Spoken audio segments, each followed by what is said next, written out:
जय हिंद साथियों, आज के इस क्लास में आप सभी का बहुत बहुत स्वागत है। तो साथियों, आज के इस क्लास में जीके, साइंस, मैथ्स और हिंदी व्याकरण से टोटल 50 सिलेक्टेड प्रश्नों को कवर करने वाले हैं। तो साथियों, जिनका भी एग्ज़ाम आगे अभी 16 जुलाई से होने वाला है, उसके लिए आज का ये क्लास बहुत ही ज़्यादा महत्वपूर्ण होगा, इसलिए आप लोग पूरा क्लास को ध्यान से देखिएगा। और जो भी साथी चैनल पर पहली बार आए हैं, आप लोग क्लास टाइमिंग को नोट कर लीजिए। ये क्लास आपको रात 8 बजे लाइव चैट के साथ दिया जाता है। तो चलिए इसी के साथ आज के सेट को स्टार्ट करते हैं। तो साथियों, आज का पहला क्वेश्चन देखिए। बजट 2025-26 में 4 मुख्य फोकस बिंदुओं पर प्रकाश डाला, जिनमें कौन सा शामिल नहीं है? गरीब, युवा, बेरोजगारी या फिर डी नारी। चलिए, प्रत्येक स्टूडेंट को नीचे लाइव चैट में अपना अपना आंसर करना है, जिससे कि आप सभी का प्रॉपर तरीके से रिवीजन भी हो सके। तो देखिए, बजट जो 2025-26 का है, इसमें 4 मुख्य फोकस बिंदुओं पर प्रकाश डाला गया है। कौन कौन सा है? तो उसमें गरीबी आता है, युवा आता है, नारी है और चौथा है अन्नदाता। इसमें बेरोजगारी शामिल नहीं है। तो यहाँ पर हमारा आंसर क्या हो जाएगा? सी ऑप्शन, बेरोजगारी। दूसरा क्वेश्चन देखिए।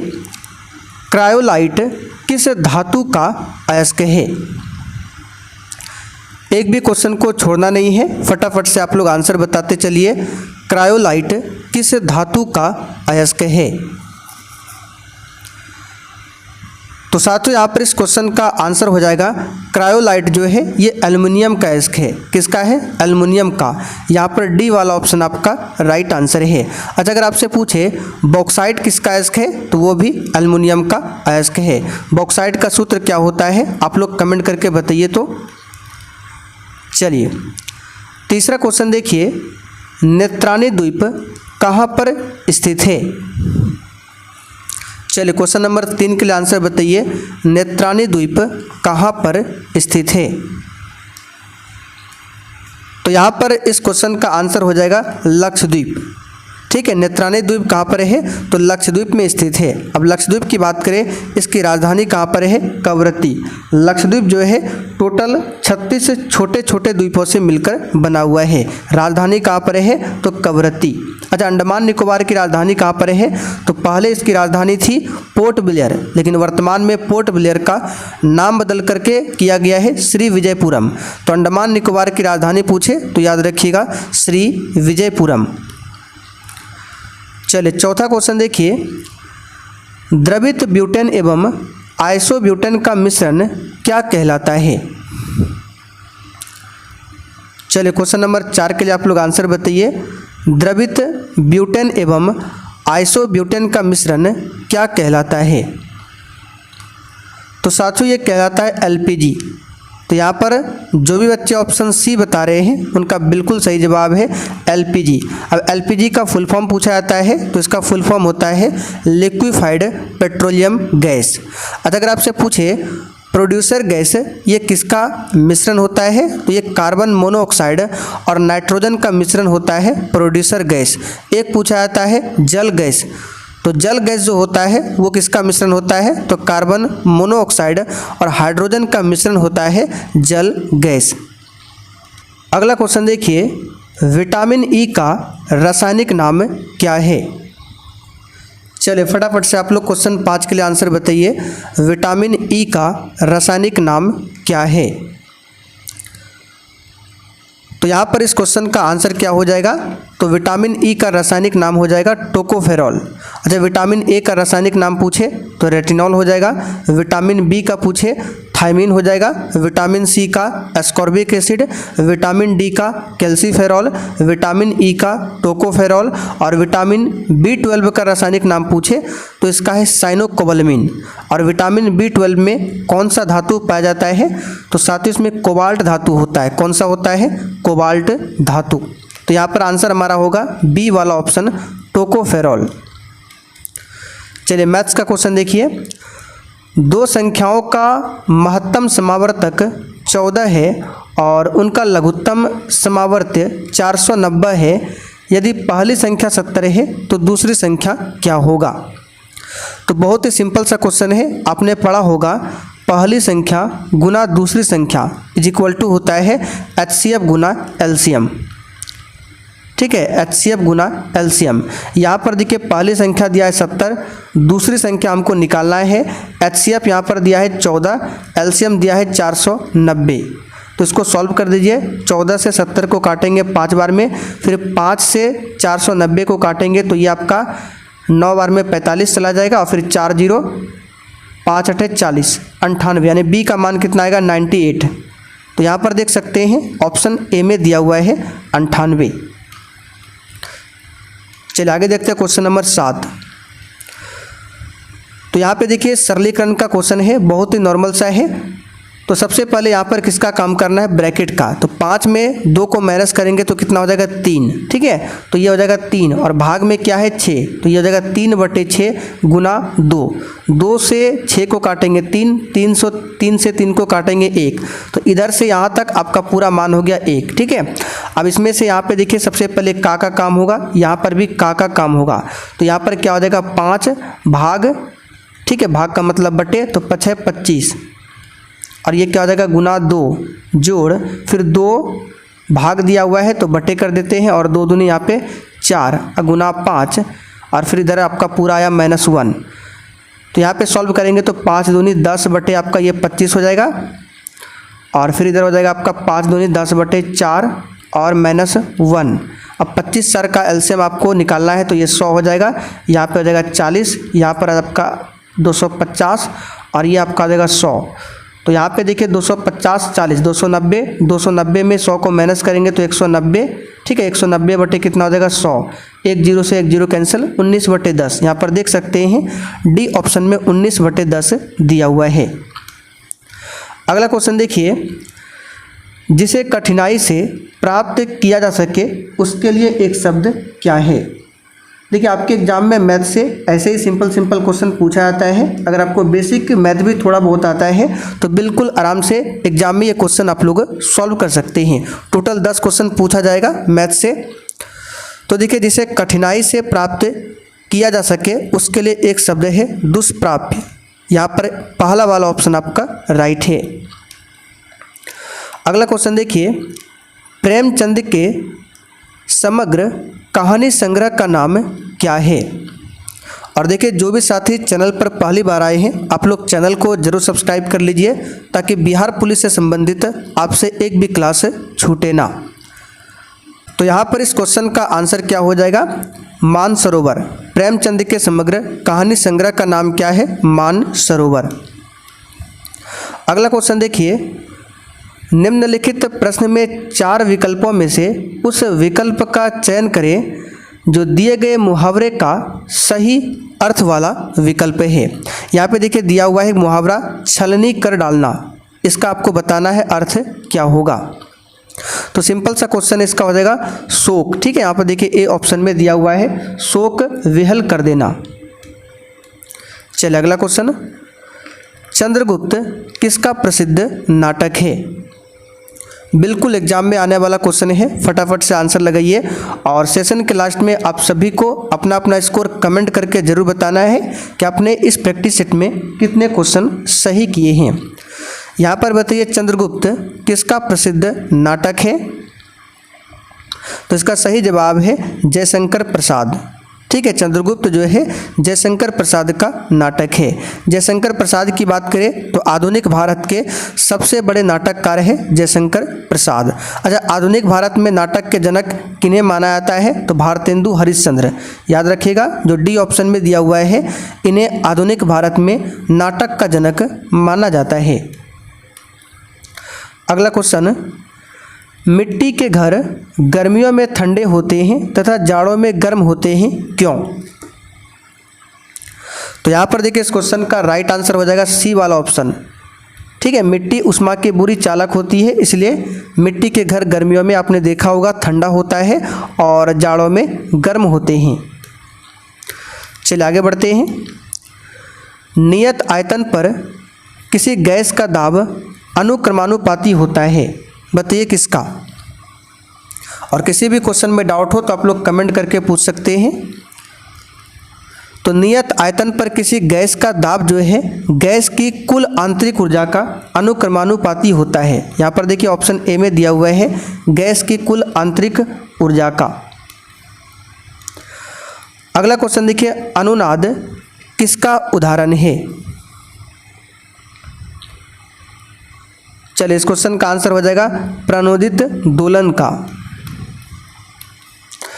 आगे देखिए, किसी कंपन करते हुए क्वार्ट्ज क्रिस्टल द्वारा उत्पन्न प्राश्रव्य तरंगें होती है। तो किसी कंपन करते हुए क्वार्ट्ज क्रिस्टल द्वारा उत्पन्न प्राश्रव्य तरंगें जो है अनुदैर्घ्य तरंगें होती है। ठीक है, तो यहाँ पर देखिए इसका आंसर हो जाएगा केवल अनुदैर्घ्य। यहाँ से क्वेश्चन बनता है, अगर आपसे पूछे कि ध्वनि किस प्रकार का तरंग है तो ध्वनि जो है अनुदैर्घ्य तरंग का उदाहरण है, जबकि प्रकाश जो है अनुप्रस्थ तरंग का उदाहरण है। आगे देखिए, डॉपलर प्रभाव लागू होता है, बताइए किसके लिए? चलिए क्वेश्चन 16 के लिए आंसर बताइए, डॉपलर प्रभाव किसके लिए लागू होता है? तो यहाँ पर इस क्वेश्चन का आंसर हो जाएगा ध्वनि एवं प्रकाश दोनों तरंगों के लिए लागू होता है डॉपलर प्रभाव। सी वाला ऑप्शन आपका सही जवाब है, ध्यान रखिएगा। अगला क्वेश्चन देखिए, दो वस्तुओं के बीच गुरुत्वाकर्षण बल बताइए क्या होता है? तो दो वस्तुओं के बीच गुरुत्वाकर्षण बल क्या होता है? तो वस्तुओं के द्रव्यमान और उनके बीच की दूरी पर निर्भर करता है। ठीक है, यहाँ पर पहला वाला ऑप्शन आपका राइट हो जाएगा। आपने पढ़ा होगा जो गुरुत्वाकर्षण फोर्स होता है F = क्या होता है? G × M1 × M2 बटे क्या होता है? R² होता है। G आपका क्या होता है? तो ये ग्रेविटेशनल कांस्टेंट होता है G, और इसका मान भी पूछा जाता है एग्जाम में। आप लोग कमेंट करके बताइए बड़ी G का मान और छोटी G का मान क्या होता है। तो दो वस्तुओं के बीच जो गुरुत्वाकर्षण बल होता है वस्तुओं के द्रव्यमान, ठीक है, M1 M2 और उनके बीच की दूरी R², इस पर निर्भर करता है। चलिए आगे देखते हैं, किसी लेंस की शक्ति और फोकस लंबाई के बीच के संबंध के बारे में निम्नलिखित में से कौन सा विकल्प सही है? अच्छा, यहाँ से क्वेश्चन बनता है लेंस की शक्ति का मात्रक तो क्या होता है? डायोप्टर। ठीक है, और डायोप्टर को मीटर/(-1) के फॉर्म में भी लिखा जाता है। तो लेंस की शक्ति का SI मात्रक पूछे क्या होता है? डायोप्टर। तो यहाँ पर इस क्वेश्चन का आंसर हो जाएगा किसी लेंस की शक्ति और फोकस लंबाई के बीच संबंध जो है शक्ति फोकस लंबाई के व्युत्क्रमानुपाती होता है। ठीक है, यहाँ पर ए वाला ऑप्शन आपका सही जवाब है, यानी कि लेंस का जो पावर है P बराबर क्या होता है? 1/F। तो शक्ति जो है ये फोकल लंबाई के व्युत्क्रमानुपाती, नीचे F है इसलिए हुआ आपका व्युत्क्रमानुपाती, अगर ऊपर रहता F तो यहाँ पर होता अनुक्रमानुपाती। आंसर हमारा होगा पहला वाला ऑप्शन। आगे देखिए, यदि पृथ्वी अपना गुरुत्व खो देती है तब एक पिंड के लिए बताइए।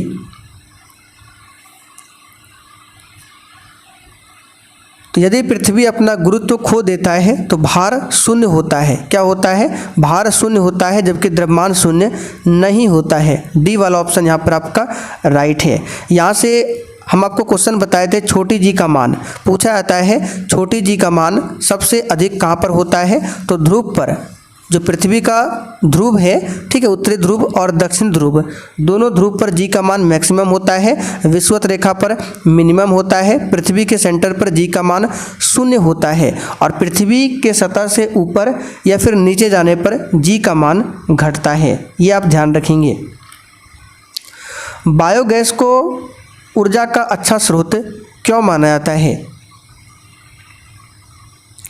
तो बायोगैस को ऊर्जा का अच्छा स्रोत माना जाता है क्योंकि यह धुआं छोड़े बिना जलता है। इसका आंसर हो जाएगा बी वाला ऑप्शन। आगे देखिए, इतिहासकार यदुनाथ सरकार ने किस मुगल कालीन रचना को मुगल राज्य का गजेटियर कहा है? चलिए इसका आंसर बता देते हैं, मासरी-ए-आलमगीरी। डी वाला ऑप्शन यहाँ पर आपका राइट है। अकबरनामा की बात करें तो अकबरनामा की रचना किसने किया है? अबुल फजल ने। किसने किया है? अबुल फजल ने किया है। निम्न में से कौन सा कथन द्रव्यमान के संबंध में गलत है। चलिए सभी कथन को ध्यान से पढ़िए और बताना है कौन सा कथन यहाँ पर द्रव्यमान के संबंध में क्या है, गलत है।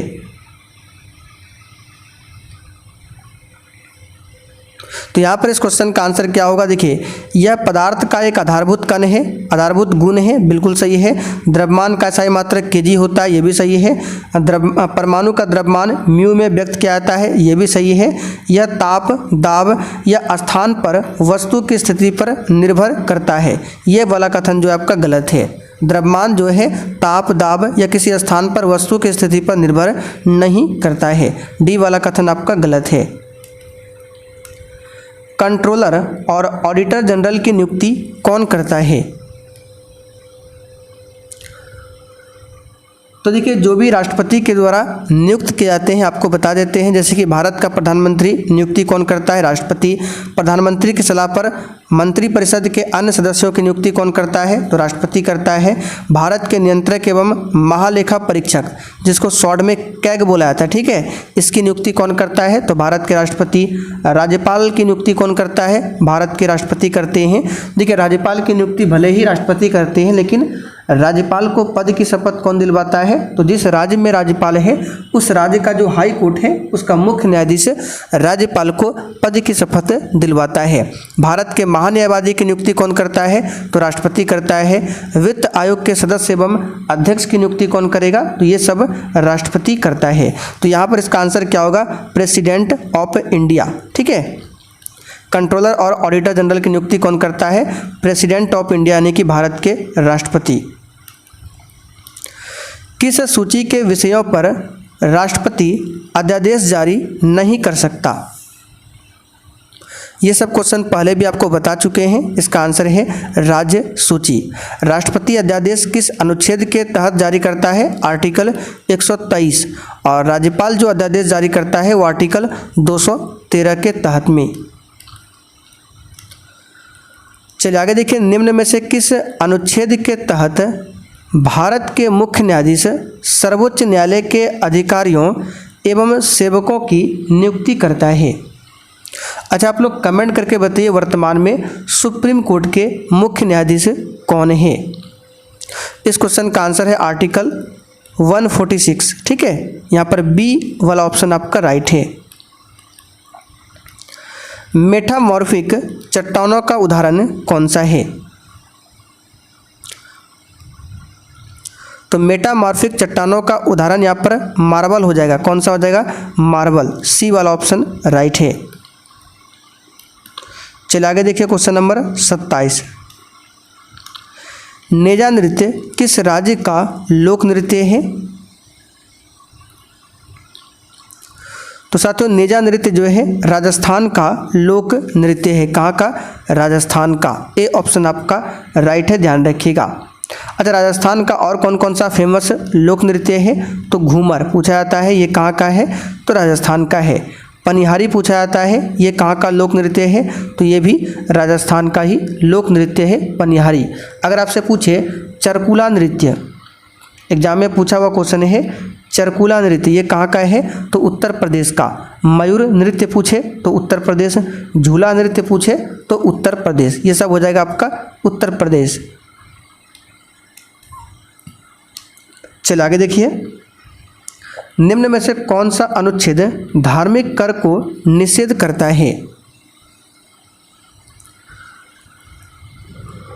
तो कौन सा है, ये आर्टिकल है 27, पहला वाला ऑप्शन यहाँ पर आपका राइट है। अनुच्छेद 25 में क्या है, तो इसी के तहत सिखों को कृपाण धारण करने तथा हिंदू शब्द में जैन, सिख तथा बौद्ध सम्मिलित है, आर्टिकल 25, ठीक है।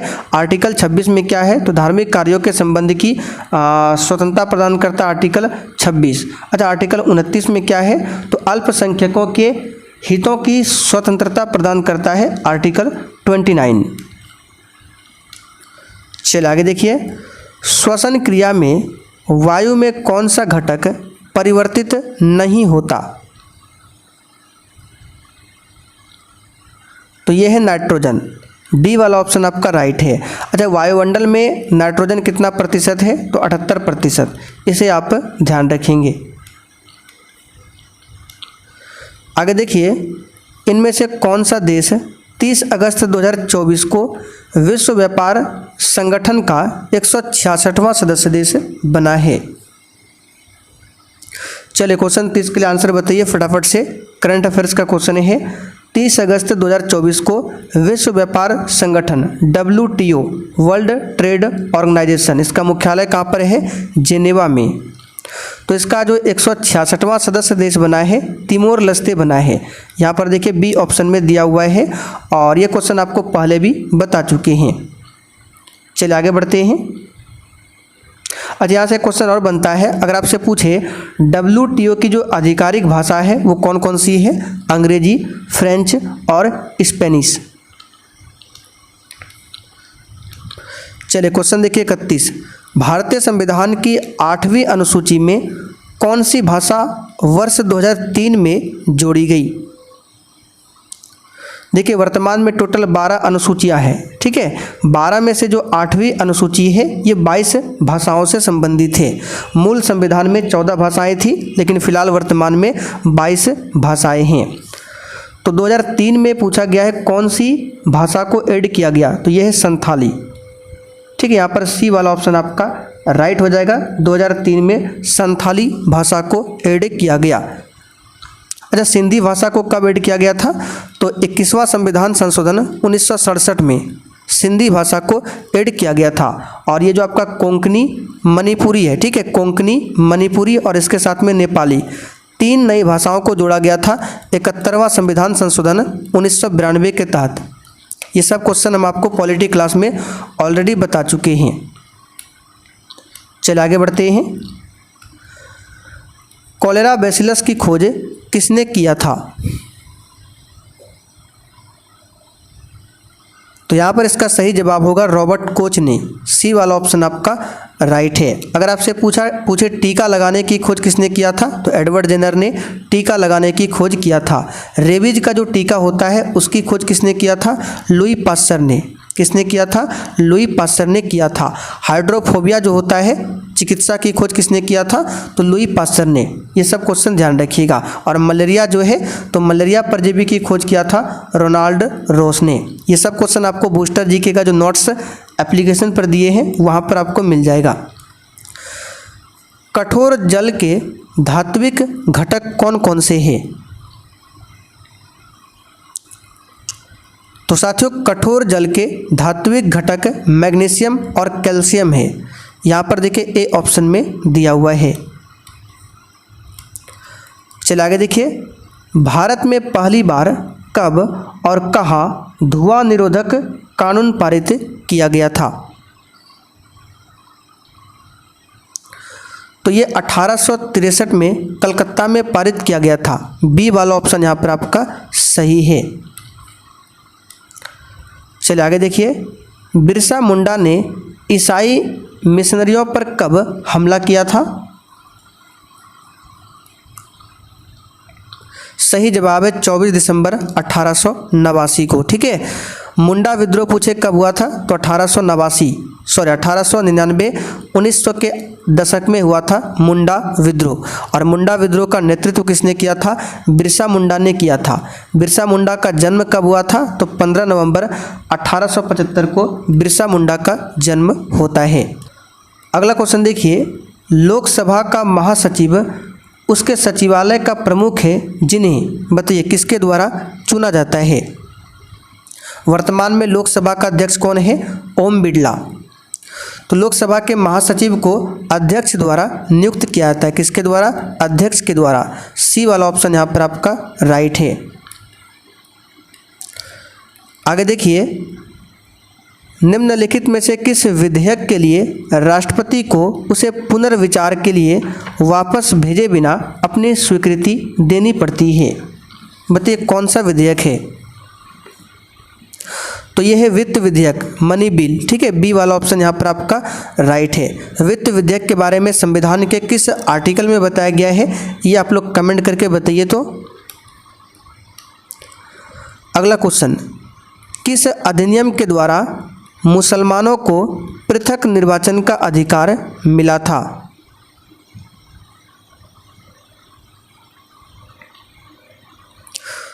तो ये तो कई बार बता चुके हैं, भारत परिषद अधिनियम 1909 के तहत। चलिए आगे देखिए, राष्ट्रीय आय का तात्पर्य क्या है। अच्छा, भारत में सबसे पहले राष्ट्रीय आय का अनुमान किसने लगाया था, तो दादा भाई नौरोजी ने लगाया था। तो राष्ट्रीय आय का मतलब होता है किसी देश में एक वर्ष की अवधि में कुल उत्पादन और सेवाओं का आर्थिक मूल्य। यहाँ पर ए ऑप्शन आपका सही है। आगे देखिए, विश्व युवा कौशल दिवस किस तिथि को मनाया जाता है। चलिए क्वेश्चन 40 के लिए आंसर बताइए। विश्व युवा कौशल दिवस किस तिथि को मनाया जाता है, तो ये 15 जुलाई को मनाया जाता है। और विश्व युवा कौशल दिवस 2024 का थीम पूछे तो शांति और विकास के लिए युवा कौशल। थीम क्या था, शांति और विकास के लिए युवा कौशल, ये आप लोग लिख लीजिए। अच्छा, 15 सितंबर को क्या मनाया जाता है, तो अभियंता दिवस मनाया जाता है 15 सितंबर को। 15 अक्टूबर को पूछे तो विश्व छात्र दिवस मनाया जाता है। 12 जनवरी को पूछे राष्ट्रीय युवा दिवस, ठीक है। 28 फरवरी पूछे राष्ट्रीय विज्ञान दिवस। 22 मार्च बिहार दिवस। 22 अप्रैल विश्व पृथ्वी दिवस, ठीक है। और 22 मार्च को विश्व जल दिवस भी मनाया जाता है। आप लोग कमेंट करके बताइए, विश्व जैव विविधता दिवस किस तिथि को मनाया जाता है। आगे देखिए, निम्नलिखित में से कौन सा तंतु सबसे कम आग पकड़ता है, तो ये है सूती, कॉटन, ठीक है। यहाँ पर बी वाला ऑप्शन आपका राइट है। अच्छा, मानव निर्मित अगर पूछे प्रथम संश्लिष्ट रेशा कौन था, तो नायलॉन था, ये मानव के द्वारा निर्मित। निम्नलिखित में से कौन प्लाज्मा में उपस्थित नहीं होता है, इसका आंसर है अपचित भोजन, ये प्लाज्मा में नहीं होता है। प्रोटीन की बात करें तो 20 अमीनो अम्ल के मिलने से एक प्रोटीन का निर्माण होता है। प्रोटीन की कमी से कौन सी बीमारी होती है, 2 बीमारी हमने आपको बताया था, क्वाशियोरकर और मरासमस, ये प्रोटीन की कमी से होता है।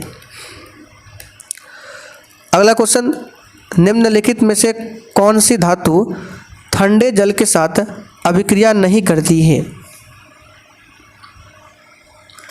तो ये है मैग्नीशियम, ये ठंडे जल के साथ अभिक्रिया नहीं करती है। इसका सिंबल Mg होता है और परमाणु क्रमांक 12। यदि वस्तु को दर्पण के वक्रता केंद्र से परे रखा जाए तो अवतल दर्पण द्वारा निर्मित छवि की स्थिति क्या होगी। तो यदि वस्तु को दर्पण के वक्रता केंद्र से परे रखा जाए तो अवतल दर्पण द्वारा निर्मित छवि की स्थिति वक्रता केंद्र पर ही बनेगा। और कैसा बनेगा, वस्तु के बराबर बनेगा, वस्तु से जस्ट उल्टा बनेगा। यहाँ पर देखिए बी ऑप्शन में दिया हुआ है, ये 10th क्लास का क्वेश्चन था। डेंगू ज्वर का कारण क्या है, चलिए बताइए। तो डेंगू जो बुखार होता है उसका कारण होता है वायरस, ठीक है। तो यहाँ पर देखिए डी ऑप्शन में दिया हुआ है। मलेरिया का कारण क्या होता है, तो प्लाज्मोडियम, ठीक है। प्लाज्मोडियम के कारण ही मलेरिया होता है। अगला क्वेश्चन देखिए, थैलेसीमिया एक आनुवांशिक बीमारी है और ये किसको प्रभावित करती है, तो ये ब्लड को प्रभावित करती है। यहाँ पर ए ऑप्शन आपका सही जवाब है। ब्लड की बात करें तो ये एक प्रकार का तरल संयोजी उत्तक है, इसका पीएच मान होता है 7.4, जो कि क्षारीय प्रकृति का होता है। आगे देखिए, 1853 में लॉर्ड डलहौजी ने जो पहली टेलीग्राफ लाइन शुरू की वह किस किस के बीच थी।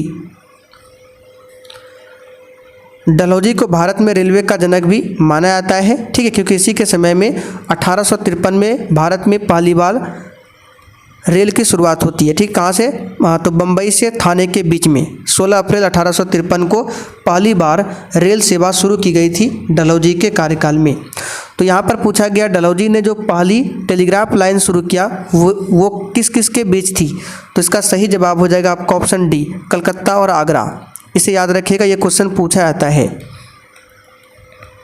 आगे देखिए, निम्नलिखित में से कौन सा कर ऐसा है जिससे कीमत में वृद्धि नहीं होती है, तो यह है इनकम टैक्स, बी वाला ऑप्शन यहाँ पर आपका सही जवाब है। निम्नलिखित में से राष्ट्रीय आय को जनसंख्या के आकार से विभाजित करने पर क्या प्राप्त होता है? तो ये आपने 10th क्लास में पढ़ा होगा। राष्ट्रीय आय को जनसंख्या के आकार पर विभाजित करने पर प्रति व्यक्ति आय प्राप्त होता है। ठीक है, यहाँ पर पहला वाला ऑप्शन आपका सही जवाब है। अच्छा, भारत में सबसे अधिक प्रति व्यक्ति आय वाला राज्य पूछे तो गोवा है, और भारत में सबसे कम प्रति व्यक्ति आय वाला राज्य पूछे अपना बिहार है। अच्छा, विश्व में सबसे अधिक प्रति व्यक्ति आय वाला देश पूछे तो ये देश है कतर। सबसे अधिक प्रति व्यक्ति आय वाला देश है कतर। निम्नलिखित में से कौन सा एक सुशिर वाद्य यंत्र है? सुशिर वाद्य यंत्र का मतलब होता है विंड इंस्ट्रूमेंट। ठीक है, तो विंड इंस्ट्रूमेंट इसमें से कौन सा है? तो ये आपका हो जाएगा कौन सा? ये हो जाएगा नाद स्वरम यानी कि बांसुरी। बी वाला ऑप्शन यहाँ पर आपका सही है। तो साथियों, आज का प्रैक्टिस सेट आपका यहीं पर कंप्लीट होता है। अब आप लोग कमेंट करके बताइए अपने 50 क्वेश्चन में से आज कितने क्वेश्चन सही किए हैं।